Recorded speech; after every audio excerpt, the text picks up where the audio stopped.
It's a nice view during these trying times. It's a great spot. I love this park. Magnolia Park, if you guys are ever in Orlando. It's over to the west by Lake Apopka. Really nice park. Very Florida. Spanish moss hanging from the trees. A little pond in the middle. There's probably an alligator or two in there. Anyways, I'll cut right to it. You guys know you're here for a reveal video because of the title or the thumbnail or something like that. If you guys ended up tuning into the Ruroc live stream that I did on April 3rd, you guys already know what the bike is, but I still have to reveal it to YouTube, so I guess it was kind of a sneak peek through the Ruroc live stream. Gave away a helmet, also revealed the new bike. So you guys remember a video that I did a couple weeks back now? It was on a ZX6R, and I said this a lot. Doing a test ride, Kawasaki ZX6R. It makes me miss it. Oh, I miss having a sport bike. Yes. Oh man, I miss owning a sport bike, guys. Also, you guys remember what I posted up whenever I rode that? Yeah, that right there. A lot of you guys seemed like you were very positive and supportive of it. After riding the ZX6R, ended up riding the Kawasaki Ninja 1000. This is how that went. We were doing some test rides on some Kawasaki Ninja 1000s today. Yo, this feels nice in the turns, man. I'm really surprised. Yeah. I like this, man. I'm pleasantly surprised. I like it. It's got some get up. Yeah. Overall, I'm really surprised with this bike. I enjoyed it a lot. I actually am really surprised. Yeah. And after the Kawasaki Ninja 1000, I rode the Yamaha MT-07. That's riding a new 2020 Yamaha MT-07. One of the things I love about this bike is that it just feels so nimble. This is one of the things I absolutely love. It leans so easily. It's so nice. It's lightweight. This is great. So after riding those, I ended up riding Greg's bike. You guys remember Greg? He's the one that rides this bike. And after riding that, it pretty much sealed the deal. I ended up getting on Facebook Marketplace, came across a couple used ones, and I came across this one, hit the guy up, got the information on it, ended up going to check it out, ended up negotiating a bit, got a hell of a deal on it, and here it is.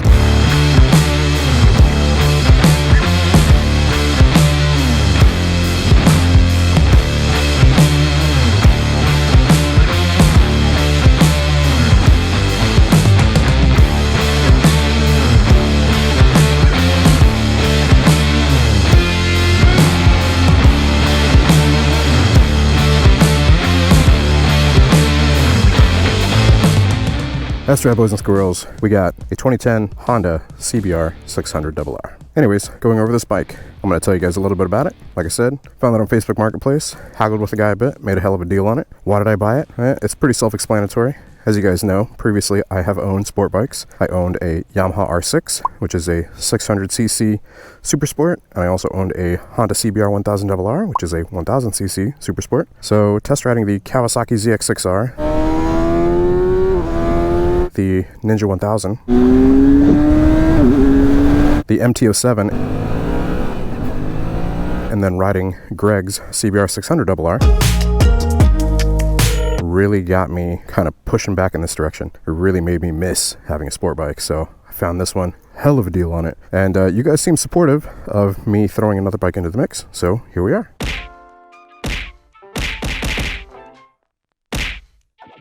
Do it! Just do it! You guys will notice it does have some bumps and bruises on it. We do have a fair amount of work to do to it, but my goal is to basically get this thing back into tip-top shape, like it was brand new. We're basically gonna go through and we're gonna customize it. We're gonna do new fairings.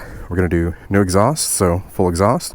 Probably do some new rear sets. We're gonna take off the passenger pegs, new grips, new levers, bar end mirrors, new lights, new brakes, new rotors. Like, we're doing the works to this thing. We're gonna make it black and gold. I'm pretty sure I've decided on gloss black. It was either between that or flat black, but flat black is kind of hard to keep up with. Rub a certain spot on flat black, it becomes shiny, so it's kind of a pain in the ass. So I think I'm just gonna go with gloss black. So we'll stick with gloss black and gold, and it'll look nice. Let's get on the bike, ride it. I'll tell you guys a little bit more about it. So it's a 2010, like I said, so it's a 10-year-old bike, but it runs great. You guys will see it does have high mileage, 44,116, a little over 4,000 miles per year.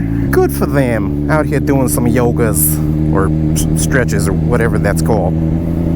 Oh my God, it's so pretty. Maybe I should do it peacock themed, right? Anyways, yeah, high mileage, but here's the perk. One owner. It was owned by one person, and that owner was a certified Honda technician. So he took freaking great care of the bike. Service records, all that stuff. It does have a few bumps and bruises, and he told me all about them. He didn't try to hide anything. I asked to start, hear it from a cold start whenever we went to buy it. Started it from a cold start, cranked right up, nice and strong. And has done so every single time. In addition, I've had zero problems with this thing mechanically, and I've ran it pretty good, so if it had any issues, they definitely would have shown themselves already. But even despite it not having any mechanical issues, anytime I buy a used bike, I always do the regular maintenance stuff, which means I'm going to do new oil, I'm going to do new coolant, we're going to do new brake fluid, new brake pads, basically the works, just to make sure it's in tip-top shape. I hope you guys are stoked about it. Y'all know I'm a lover of all motorcycles. I've said that throughout the channel. I do have probably more of a bigger place in my heart for cruisers, specifically Harley-Davidson, just because they've got this feeling to them, you know, which I freaking love. I'm just a fan of multiple different styles of motorcycles, which you guys should be able to tell based on the channel. Started with Harleys, I've had sport bikes, I've had the Groms. I've always talked about absolutely loving the FZ09s. Beautiful bike, you guys know if you watch the channel at all. I've kind of had a love affair with this thing. Naked upright, big fan. The Hyper Nakeds from Yamaha, the MT-07, MT-09, MT-10. I didn't love that bike. That bike scared the shit out of me. I wasn't the biggest fan of it. So I hope you guys are as welcoming as I am and as excited as I am about bringing a sport bike back to the channel. So what are my plans for this thing? Like I said, we're going to totally go through this thing with a fine-tooth comb. We're going to change pretty much everything on it. I got it for pretty damn cheap, and so it basically gives me the ability to kind of build onto it from there, right? My plan is to make it obviously into a commuter if I want to use it for around town and rides with Blockhead crew and such, and then also I want to take it on the track. So a number of you guys have, you've said so many times in the past, yo, you should take it on the track, you should take it on the track. Not this bike, but other sport bikes. And you've also told me to take my Harleys on the track, which, I guess I can do it. It's not really made for it, but, I've seen plenty of them put into bushes and messed up on the side of the tracks. Lean angle isn't the best on Harleys. Lean angle on this, way better than a Harley. So I definitely want to do some track days.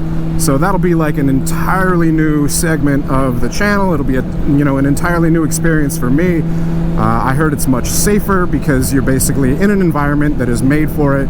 You don't have any trees or telephone poles or stuff on the side of the road that's gonna, if you do fall or you do wreck, that's gonna end up hurting you. You're supposed to be wearing full race leathers. Everybody's under the same rules and guidelines, so it's a much safer environment than trying to ride like that or learn to ride like that on the street. I don't condone.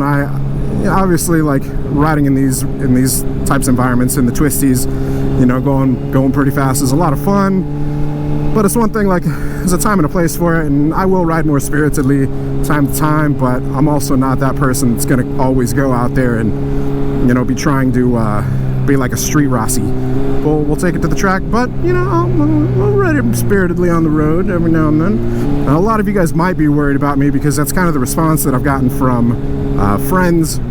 Whenever I say, hey, yeah, I bought a sport bike again, they always say, be careful. I do appreciate the concern. These bikes are incredibly powerful. They don't have high torque numbers, but their horsepower numbers are pretty insane. So you do have to have a lot of respect for these bikes, and I do. Like I said, I've owned a Yamaha R6, which is the 600cc, basically the equivalent to this, but Yamaha, this being Honda. And I've also had the Honda CBR 1000RR, which is even a bigger displacement engine and faster than the R6 and the 600RR here. So I do have a healthy respect for them. I do know that if you don't ride with your brain, under the right conditions and all that stuff, if you don't think first and foremost, you can get hurt on these things. And I'm very aware of that. I've unfortunately had friends that have ridden above their limits and had these things get away from them, and they paid with their life. It sucks to say that, but it's part of being in the motorcycle industry, and that's why I always say ride safe, stay vigilant, and you know, another one of the things that I always preach is ride within your limits. You know, ride your own ride. That's a saying within the motorcycle industry. So ride your own ride. Don't feel that you need to go, you know, faster or lean more or anything like that because of the people that you're riding with. Ride within your own comfort zone. And you guys can tell just by me riding right now, like I'm not riding too crazy. I'm just not trying to push it, but it's a fun bike. It's a different experience. And like I said, I hope you guys are excited that a sport bike is back on the channel. And I'm really super stoked to be able to put my own, what you guys have started to call the Blockhead touch on it. So we're going black and gold. It's going to be beautiful. I guarantee it. Definitely need some new bar and mirrors. Like I said, this thing it's seen some miles, man. It's got miles on it. It's been used, it's been loved, but it's been very well taken care of mechanically. But yeah, that's the update, guys. If you were tuned into the Real Rock live stream and you saw it, then awesome. Congratulations, you got a little bit of a sneak peek behind the scenes. Also, it'll go up early on Patreon, so patrons will know about it. So since patrons have early access, if you guys are interested in getting that early access, feel free to become a patron at patreon.com/blockheadmoto. Also, I'm giving away a motorcycle. We're giving away a 2017 Harley-Davidson Low Rider S, 2-year limited production bike. We're building it out club style. It's gonna be badass. Thank you to all the patrons out there that you know, make that content possible. We greatly appreciate y'all. Thank you to all the subscribers out there that continue to go on this motorcycle journey with me. As I say, thank you guys for being along for the ride. Really appreciate it. I'm gonna go ahead and wrap this up. Enjoy the rest of the ride home. But if you guys enjoyed it, be sure to hit the like button. If you're not subscribed already, hit that subscribe button, hit that bell icon as well so it sends you notifications of future uploads and activity. And until next time, you guys ride safe out there, stay vigilant. I'll catch you guys on the next one. Peace.